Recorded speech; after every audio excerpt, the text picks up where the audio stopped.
On this episode of Rock Down South, we chat with the rock artist Paul Bartolome. We talk a little bit about his musical journey, his new single Medicine, and we even discuss how he's worked with some very, very popular singers in the hard rock music scene. We hope you all enjoy. Let's go.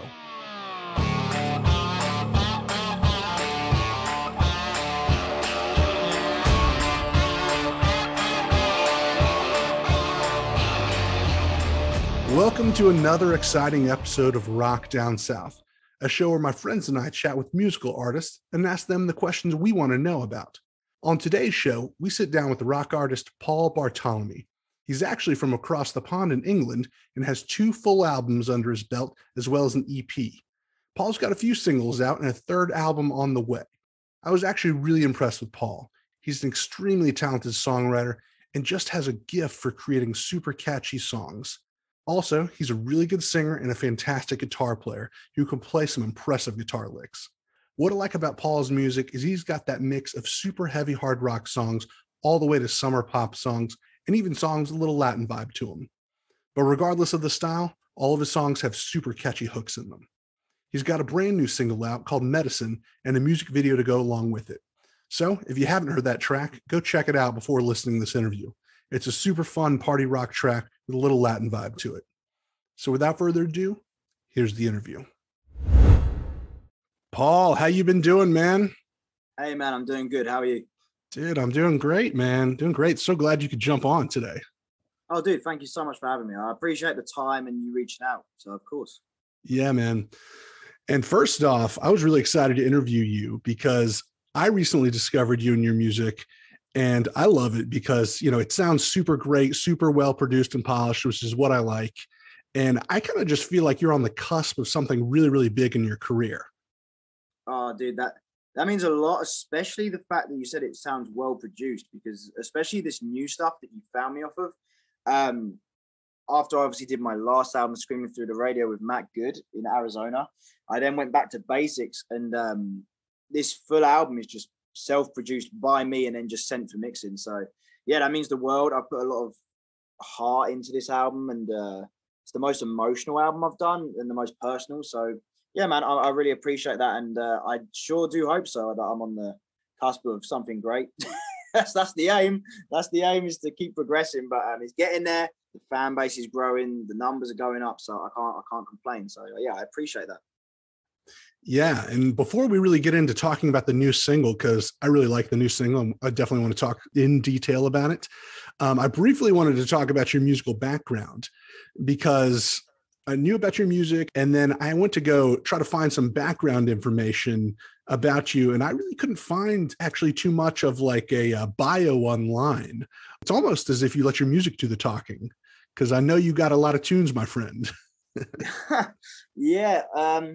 Well, I'll go back to the beginning for you. I'll give you a little story. I'll try and give you the short version. But so basically, I had a song that I decided to do called Gravity, which obviously is the track name from the album Gravity, my first album. With Bad Fortune, right? Yeah, so I started with Bad Fortune because I had Gravity, and then I hit up Dave Escamilla, who had just left Crown the Empire. I hit him up for a feature. He loved the song.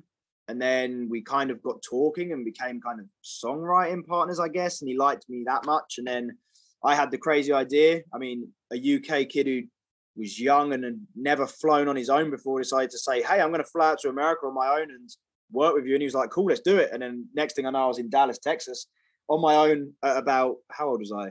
Must have been 17. Wasn't even 18 yet, I don't think. And yeah, working with Dave, and then Bad Fortune started, released 2 songs for that. That didn't work out because, I mean, dude, it's so much money for me to go back and forth just to do songs that we would put out on only YouTube, because he had a contract with Rise and there was no money to be made yet anyway. And we just realized that it wasn't working in that way. I mean, I still love the guy. I still talk to him every now and again. And he literally messaged me the other day, congratulating me on the single, and I'm loving what he's doing. So we still keep in contact, and I'm sure we'll write again together. But that's kind of how that kind of ended, on good terms. And then, yeah, I moved on to just starting my own project. And I thought the best way to kind of get my name out there is, one, get a load of features, because exposure. And also I kind of thought, hey, if it's the last thing I do in music, I'm going to go out with a bang and work with every singer I love. So I hit up nearly every singer I've been listening to, like Craig Mabbitt, Telly Smith, Gustav Wood, JT Tolles, like all the people from the scene, really. And most of them, I think I had 2 people who didn't get back to me, but that's because I didn't see the message. So if you're out there, guys, I'll be hitting you up again. But yeah, I had an album stacked full of these features, but I didn't really have the backing to get it on the map. You know, I did my best, and hours of emails and grinding and trying to find contacts to send it to. But I mean, when I say it's a grind when you've got no contacts and you're starting from the bottom. So yeah, I mean, it did all right, and I found my manager, Chris, and then signed the record deal with Legend Recordings, and then from there we kind of I had the backing, who also had the contacts and could get me in front of certain things. So it kind of built from there, and I really see Screaming Through the Radio as my first album. I went to Matt Good, recorded it with him in Arizona, and then yeah, I mean, that's kind of where that went. And then I did a sold out tour across UK and Europe, brought in the Call In, which was super fun. My first ever tour and first ever live show as this like artist, like under my name. That was crazy. I brought my band on, my brother on drums, my best mate is my guitarist, got my bass player. So yeah, it was a good time. We had a whole line of tours planned after that, and then obviously everything happened. The last show we did was just before the pandemic kind of went into lockdown, so we didn't do anything after that. And then my year of touring became a year of writing another album that became my most personal album to date. Lots of stuff happened in that lockdown, as some people know, due to the first song Time Bomb, and yeah, there's interviews about that. And yeah, so it's the most personal. Time was the most personal song for sure, but it's definitely the most emotional album and the most honest album I've ever done. And I think that creates a whole new vibe. And yeah, I just think it's a really cool vibe this new album has, and I think people will relate well, especially in these times. So that's basically a brief bit about me. I'm rubbish at theory. I just pick up a guitar and write, and that's me, basically. True or false? Are you from the St. Neots, England? Is that how you say it? Yeah, St. Neots. So it's kind of weird that people know that, because it's like literally just a small town. So I'm basically just like, I guess the best way of saying it would be Cambridge, because it's like 20 minutes from Cambridge. So just Cambridge United Kingdom, Cambridge. That's basically where I'm from. Have you ever thought about moving to the States? Yeah, I did. I did think that when I was doing Bad Fortune. It came up multiple times. It would be a lot easier. And then I just realized, what is the point? Because everything I have is here. So maybe one day, but it really didn't make sense at the time. Nor did I have the money and funds to move when I was going to. So I looked at it, I found houses and all that kind of stuff, but thank God I didn't, because obviously that project didn't work out. So that would have been a bit of a, well, that would have been stressful as hell, because I would have been living in the States in Dallas and the project didn't work out. So yeah, so I did think about it, but yeah, I'm not looking to do that anytime soon, as it kind of just all works out here. But yeah, as far as moving to the States, I mean, yeah, there's no need right now. Maybe in the distant future. Okay. Well, would love to have you over here, of course. Well, I do love the States, though. I've been to California to work with Monty Money. I went to his house, did some writing and backing vocals on his album for Beyond Unbroken. I went to Dallas, Texas, obviously, for Bad Fortune multiple times. And then Arizona to work with Matt Good a couple times. So I've been to the States, and I'm looking forward to coming to Ohio to do the festival and traveling everywhere in the States next year. So my next question is, as you know, in the rock scene, people usually like to see a band name associated with an artist. And obviously you didn't do that. Can you talk about how you kind of decided on that solo name direction? I know it's a little bit more akin to other genres. Yeah, so where to start? I mean, obviously it's you that's making the music, right?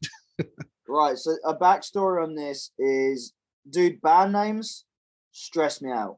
Do you know how hard it is to write a band name? Like, think of one. When we did Bad Fortune, me and Dave had like 1 million. We landed on that and we were lucky. We're like, that's cool. And then, yeah, I was like, oh, it was so stressful. So then when I obviously left that project, I didn't want to then use another band name, because everyone at that point knew me from Bad Fortune. So I was kind of like Paul from Bad Fortune. Not loads of people, but the fan base we built from that project, and obviously all of Dave's fans from Crown knew me as Paul from Bad Fortune. So I thought, easiest way to market this, just put my name and drop an album. And then the album actually did all right. And I was like, okay, I need to stick with that now because I can't just suddenly change it now. Because obviously your Spotify's already set as that, your Instagram set as that. So in the end, I just was like, I'm going to call it that. And on every album, including this new one, well, actually not this new one, but up to this new one, it was me that writes everything, produces everything, and also records everything. So all the instruments you hear are me playing. And then on this new album, I decided to bring what was my touring band in as my actual bands now, and they become part of the project. And then my rhythm guitarist recorded rhythm, my bassist recorded bass, my drummer recorded drums, but I still wrote and produced everything. But at this point, you know, top 25 in Billboard under my name, Inkfest under my name. If we change it now, we're basically starting from scratch. So it makes sense. We're kind of like the opposite of Panic at the Disco. Now Panic at the Disco is actually just one dude. Yeah, it's just Brendan Urie, and then he brings a band on stage and has a band name. I'm the opposite. I'm like my name, and then I bring a band on. So it's like the opposite way around. But I mean, yeah, it can get confusing, but we've made it pretty clear now that it's a band, and they're in all the music videos and on tours, and you know. So if anyone asks, I just like, yeah, they're my band. Yeah, definitely don't think you should change your name at this point. I think it fits. No, we've had some conversations, me and my manager, about that, and we'd just be horrendous. We'd start from scratch. So yeah, let's not do that. Hey, and you can't get kicked out of your own band if it's named after you. Right, that's why I did it. Because I mean, I can kick people out, but no one can kick me out because you can't have Paul Bartolome without Paul Bartolome. So that's funny. So when I listen to your songs, I hear, of course, a wide variety of sounds. Yeah. And, you know, I hear sounds from heavy hard rock songs to pop songs, kind of atmospheric songs, chill songs, and kind of from your most recent singles that you put out. If I was going to describe your sound, I'd probably say it'd be a mix of newer Asking Alexandria and kind of the pop sound of Kevin Rudolph. Right. That's interesting, dude. So obviously my last album was a real mix. Like we had like, because I also went to Taylor Larson for my last album, and I also went to some actual pop producers. So my last album, Scream for the Radio, which shout out just hit 1 million streams. So I'm gassed about that. That's awesome. Nice. But one thing about that album was I did all the rock stuff with Matt Good. And then there's a song called Burning Skies that I did with a guy called Killian Cruiser, who is literally a straight pop producer. And that's why that song and Selfish and Chemicals are just straight summer pop songs. Like there's no guitars, it's just straight pop. And that's what I wanted. And then I did a few songs with Taylor Larson. It was like a mix. To me, that album now sounds a bit like a compilation album of all the styles I can do, as opposed to a cohesive album. I love the album as a whole, but you could flick on any song and it could be a completely different genre. Like Burning Skies is a pop song, straight into like Not Okay, which is a punk rock song, straight into, I don't know, Roll with the Punches, which is a heavy rock song, hard rock song. So this album, I was really conscious to create a vibe, but make sure everything sounds cohesive on the album throughout. And we've actually achieved that. Like, yeah, it's definitely like influenced by the new Asking kind of sound, like that hard rock, arena rock sound, but with my pop influence, but on the vocals, as opposed to like going too poppy on the instrumental like we did with Burning Skies and just going down that straight pop route. I still wanted it to have the rock element, which is like kind of funny because my newest single, Medicine, is like the poppiest track on the album. But obviously you can still hear the band, you can still hear the rock guitars, you can still hear the energy, the pumpiness, and I call it Santana meets hard rock, that song. Dude, I was thinking the exact same thing. I was about to say that Medicine song, obviously it sounds a little bit like Devil in the Details, but it kind of has that Miami infused. Yeah. Like if you were going to mix, you know, like I mentioned, Asking Alexandria and Kevin Rudolph, and then you threw a little Santana in there or Livin' La Vida Loca, you might get something similar. Dude, so Devil's in the Details of my last album was based on Ricky Martin, funny enough. So yeah, that's why it sounds, that one sounds like that. And we went pop on that. So I always said, I would love to do this style of song, but as a rock song. So then I obviously used the same style of guitar and then ended up making it a bit more rocky, this one, for Medicine. Because obviously, clearly Medicine is a lot rockier than Devils. But we always kind of call it Devils in the Details Part 2, purely because it's like the same style. Lyrically, it kind of follows a story. But when Danny came down to do the Criminal music video on my birthday last year, I actually showed him that demo. And we just hit up Santana at that point to do a guitar solo on the song. And I can confirm that he did not. So he never got back, nor did he see it. I don't really know if Santana looks at his Instagram too much. So yeah. So I did let Danny know that, yeah, we can confirm we did not get Santana, but we still hit him up. So yeah, it was definitely a very Santana smooth-esque, like inspired song, but more hard rock. Yeah. Well, it's not too late. You can always get him to do a new version with the solo in the future. Oh, dude, imagine that remix. That would be crazy. That's what I thought. That's an awesome track, man. I really love that new single. What kind of response are you getting from the rock community or from anybody about that single? So it's crazy. I was kind of nervous. This is also the first single I've released where there's no feature on it. So that's already nerve-wracking because you hope it does well without like this, to see if like, can I really get any numbers without a feature, that kind of thing. And then also the fact that it's like the poppy track off the album. So I just put Time Bomb out. We've just gone top 25 on Billboard, number 6 in the foundation charts on FM radio, and 3 months at radio with that song, which is more of like the commercial straight rock track. And I was like, oh no, now we're about to drop the experimental pop one after just grabbing all of those fans. So I was kind of worried. I knew the song was good because I like the song. So I wasn't worried about the song. I was just more worried about the fans I'd built from Criminal with Danny, which is a hard rock song, and Danny's got a hard rock fan base. And then the fans of Kellen Quinn, and then Billboard and that. So I was kind of worried, but dude, I got to say, the response has been insane. I've had people messaging me saying that they love Time Bomb, but they prefer this one even more because it's just more fun, which means the world to me because that's what I want to hear. Because I thought it'd be the other way around, but we're not getting crazy numbers yet. I mean, I'm still grinding, you know. We're not on this. I'm not pulling 1 million views in a day, but I mean, at that point where I enjoy the small successes. What's it been out 6 days now, and we've got almost 60,000 views. I'll take that. I'll take 60. Do you know what I mean? 60,000 views in 6 days, and Devils in the Details has 102,000 views in a year. So, I mean, we're about to take that over for sure. So I'm definitely happy with the response. And I've had a lot of lovely messages. And especially as it's the first song I've done with no feature and no like Danny Warsnop to promote on his social media to get his fan base. It's just me. Although Danny did share it, but it is just me on the song. So I'm very happy with the response. It's been real good. And it's real nice to see that this song was one of the first I wrote for the album. And throughout all the track changes, it was always kept in. So I'm glad I kept it in and made it a single. I'm glad you kept it in too. Hell yeah. And if I was going to have to pick, I think I would say that Medicine is my favorite over Time Bomb. Hey. I like Time Bomb, but I think I like Medicine, man. It is really, really fun. It's a little bit different. I like that. Yeah. And then Criminal, dude, gets stuck in my head, dude. I really, really like Criminal. I think those two are my top 2 favorite, Criminal and Medicine. Yeah, so this is the thing with the chorus for Medicine. I went for the same approach as Criminal. So I always had that. The first thing I wrote for Criminal was that whole "You're a criminal, you're a criminal," that whole like gang vocal thing in the chorus. And the way I did it, I was like, people are either gonna hate this because it's so like catchy in that kind of like poppy element that they're gonna either hate it or love it. And if they hate it, they're gonna walk away singing it in their head still. So I kind of did the same approach with Medicine with the whole you're my medicine. Oh, yeah, yeah. Like, it's kind of weird. It's a little bit out there, and I can see why some people won't like it. And the same with Criminal, but the people that do love it, I mean, it's super catchy. It's that stuff that is super catchy. So I'm really happy with it. And I'm definitely preferring the promo for Medicine, and it's a lot more fun.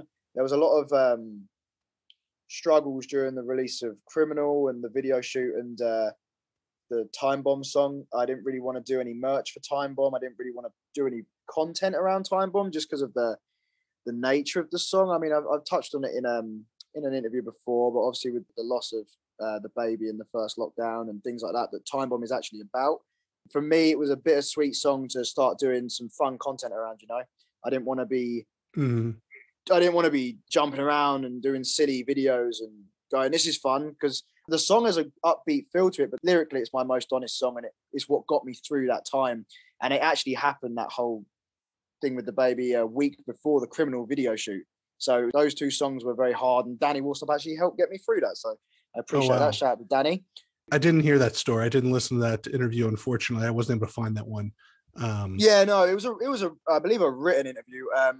We weren't going to give one because we didn't do any content at all, really, for Time Bomb. But obviously, the questions came. So, yeah, unfortunately, got pregnant in the first lockdown and then lost a baby the week before the Criminal video shoot. And I kind of shut off from everyone, the boys, and didn't talk to anyone. And actually, the only person I did talk to was Danny, and he was real nice. And because it was my birthday on the day before the shoot where Danny came to the UK was my birthday. And he actually flew in on that day, met us at the hotel where we did the video. And he actually bought me dinner that night. So shout out to Danny Worsnop again. And we just had a great time for a couple of days together. But yeah, definitely helped get me through. And yeah, Time Bomb is about that. It was the last song I did for the album. It really helped me get through and deal with it in a way I'm not very good at, as us men aren't. Sometimes we're not very good at talking. So I put it into a song after Danny gave me the advice to.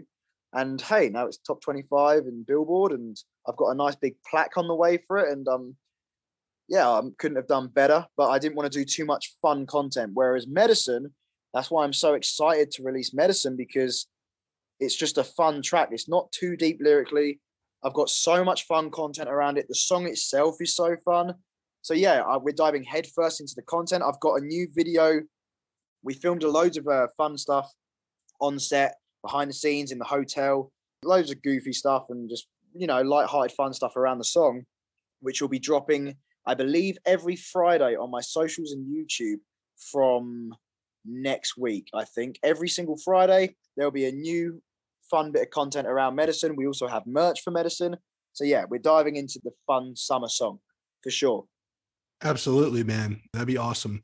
My condolences, by the way. I know that's a tough subject that a lot of people unfortunately have to deal with these days. And speaking of Danny Worsnop, and I definitely wanted to touch on the Criminal song. I know we kind of talked about it a little bit, but like I said, I absolutely love that song. Was that your first time getting Danny Worsnop involved with your music, or had you known him before?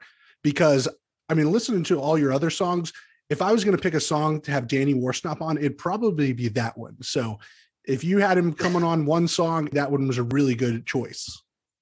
I've been a big fan of Danny's. He's obviously like one of the top people in hard rock at the moment, and he always has been.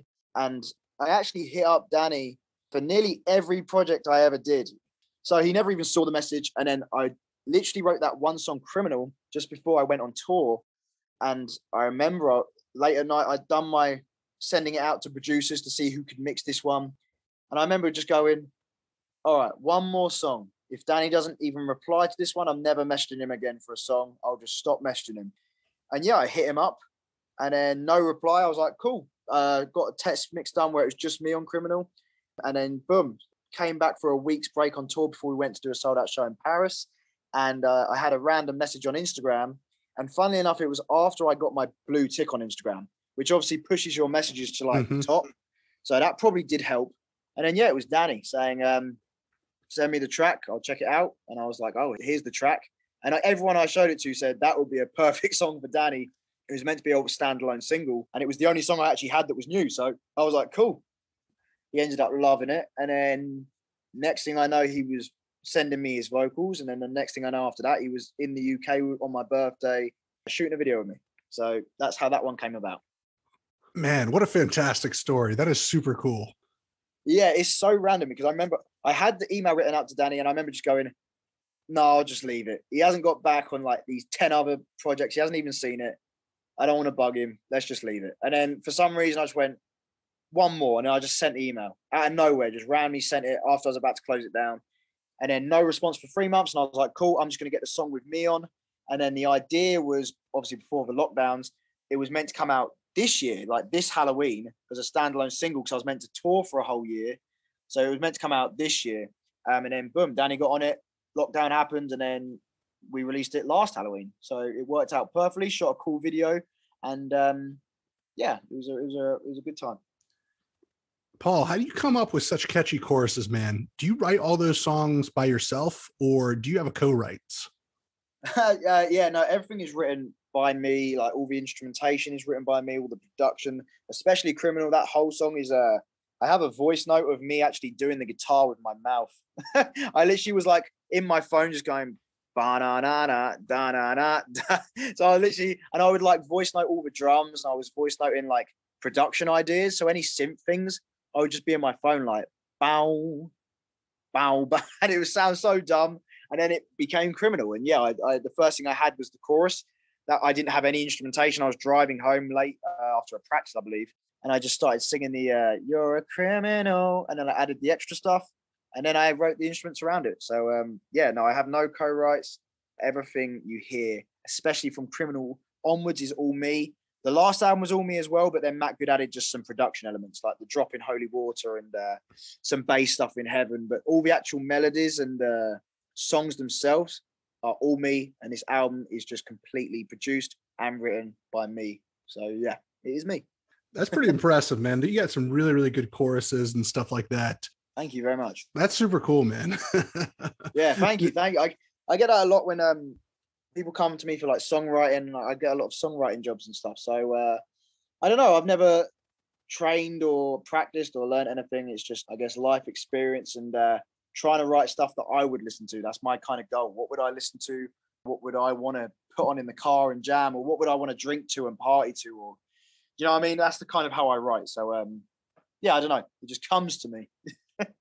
So when it comes to writing pop choruses, I mean, when I think about like a pop chorus or like a rock song that has more of a pop vibe to it, is that just really code for that it was written really catchy? Like, I don't know, like do bands try to make things not catchy? Like, isn't that always the point? I don't know. It's a weird one because I'm always just trying to write the catchiest chorus, but a lot of the time it's always like the first thing that comes into my head and I'm like, ooh, that's good. But it was literally my first idea. So then I'll sit there and try and write like 5 more. And then 2 days later, I'll be like, yeah, the first one was the best. And that's always kind of how I write. It kind of sticks. So I don't know, man. I like the poppier, the better for me. I know people are going to hate that. I love a poppy, catchy chorus. I mean, for saying that, even Time Bomb is like a really poppy chorus, but it's just done in a way that's emotional and has that rock edge. And I don't know, it doesn't sound poppy, but if you actually put that on a piano and I sing at a piano, that song is like, I've got an acoustic version of that song coming out. I could put a whole pop instrumentation over that. And it would sound like a pop song. Same with Criminal. Criminal could easily sound like a full-blown pop song if I had like electronic drums and just a piano and a synth. So I don't know, dude. I find it weird. I don't know why. I don't know. Some people don't like it. I love it. I'm just gonna, do me and write what I would want to listen to, and hope that other people like it as well. And it seems to be going well because I think Criminal's like my second most popular song. I'm pretty sure, and Medicine's on its way to becoming that second already. So yeah, it's doing well. All right. So these next 3 questions are what we close with and ask everyone. Beautiful. So first question, what would you tell your 21-year-old self? What would I tell myself 2 years ago would be that I'm working with Danny Worsnop. Because I would be like, no, I'm not. He's never replied to me. No, what would I tell myself? I don't know. I would tell myself to stick with it because it's all going to work out and get through the hard times, the struggles, the money struggles, all that stuff. Keep grinding because the grind sure does pay off and there's some huge opportunities. So just keep focused, keep working. And that is the same thing I'll be telling myself in 10 years. If I could tell my 30-year-old self, I'd be saying the exact same stuff. Don't let anything get to you. Don't get an ego. Keep humble. And remember that no one's guaranteed anything in life. You're not owed anything. I'm not owed this music career. I'm not owed the fans. I'm not owed anything and people work with me. So just be appreciative always, no matter what level it gets to. And obviously I'm not at a crazy level now, but we're still climbing. But if it gets to a point where it's ridiculous and I'm huge, I will still tell myself that just remember that you weren't this and it could go any second. So just make the most of it and work hard because hard work beats everything. So yeah, that's what I'd say. All right. Good answer. Next question. What are you drinking lately? Oh, see, this could be a boring one because I'm actually sober at the moment. So we go to Barbados next month, 2 days after my birthday, for 2 weeks, just before Inkfest, and then we fly in to do Inkfest. So I made a pact because I'm on this big fitness thing for Barbados, so I don't look like absolute rubbish when I'm on the beach. So I'm on this big like workout thing for the last month, and I am till the end of next month. So yeah, I'm completely sober until then. But without that, my fans know it's called a heart attack that I made, which is basically just a bottle of Courvoisier mixed with 3 bottles of Red Bull, mixed with a bottle of Coke, and then some Disaronno and Jack Daniels thrown in as well. Oh, wow. In just one big hotel kettle. That's what I make it in. Or a big jug. And then, yeah, it gets a bit crazy. So that's the drink we made. And yeah, I don't know why we made it. And it's called a heart attack because the first time I had it, I woke up and I had really bad chest pains the next morning. But it's a good drink. So yeah, I wouldn't recommend it, but it tastes good. It does taste good. It's a good party time. It's one of those easy drinks to drink. So you get a big jug of it at the beginning of the night and you just keep drinking and drinking. So in Barbados, that's what I'll be drinking. Nice. I'll have to try it out sometime. Definitely. So as you know, this is the Rock Down South podcast. So yeah, what is something that you love about the South? And I think you only mentioned you went to a few states, but I think you got a little taste of the South, maybe in Texas. I love it. I mean, I don't really have much experience because I haven't been everywhere, but when I went to Texas, I loved what was out there, and I loved the scenery was awesome. Just Texas itself was awesome. I mean, I didn't really see much. I only saw a few like restaurants and bars, and we went to one bar. It was lit as hell. It was actually, I think it's better than some English places. Okay, I'm gonna go with that then. The bars, man. The bars. I like the bars. We had a good time. Me and Dave. We went into one club as well. That was good. Pretty sure I woke up in the elevator in the hotel the next day. So yeah. I'd say the bars and the scenery, and the people, of course, as well. And there's amazing people out there, and I have a good fan base actually out in Texas. So shout out to Texas, and that's kind of my only experience really. So yeah, that would be my answer: the bars, the clubs, the drink, the scenery, the people, and the food. Great answer, man. Well, thank you so much, Paul, for being a part of the podcast today. Where can people find and connect with you online, and what do you have in the works that people should know about? So to find me, you can go on Instagram at Paul Bartolome Music. There is only one account, although there's been a couple popping up that we've been getting rid of because it's not me. So if you want to find me, it's the one with the blue tick. And yeah, I have Twitter as well, but I don't really use it. But Paul B Gravity, if you want to go on there. And then Facebook, which I'm always getting moaned at because I also don't really use Facebook. So Instagram is the main place if you want to find me. And then Spotify at Paul Bartolome. And then Apple Music, iTunes, Amazon, Deezer, all the places. You can get my merch at legend.co/shop. We've got a brand new medicine drop just came out, hoodies, t-shirts. We've got some tank tops coming out for the summer. What else we got? We've got some criminal merch on there, which is cool. Super cool stuff. And we've got some bundles on the way, super cool stuff coming. And YouTube, go watch the new medicine music video. And there is a brand new album that is done or currently getting done. That will be out at some point. We've got another music video at some point coming. And we've got festivals, Inkfest, opening for Slipknot, Ohio, September 10th, stage 2, I'll be there, and playing everywhere next year. So keep an eye out, keep listening, new single real soon, even though we've just dropped this one. Keep streaming Time Bomb, Criminal, and Medicine, and most importantly, stream Medicine. Let's run that one up. First single with no feature. Let's make that the biggest song we've got. Thank you so much for listening to the show today. I hope you guys enjoyed this episode. We really enjoyed talking with Paul. And like I said in the interview, I do think his career is on the brink of something big, and I cannot wait to see what it looks like in the future. Make sure to go follow Paul on all of his social media pages and check out his latest single and music video for Medicine. I don't think you guys can listen to that song and not enjoy it. Check out all our content at rockdownsouth.com and follow us on Instagram, Facebook, and Twitter for the latest updates. And as always, the views and opinions expressed by our guests on the podcast are theirs and don't necessarily reflect our own. I'm Mark, and you've been listening to Rock Down South. See y'all next time.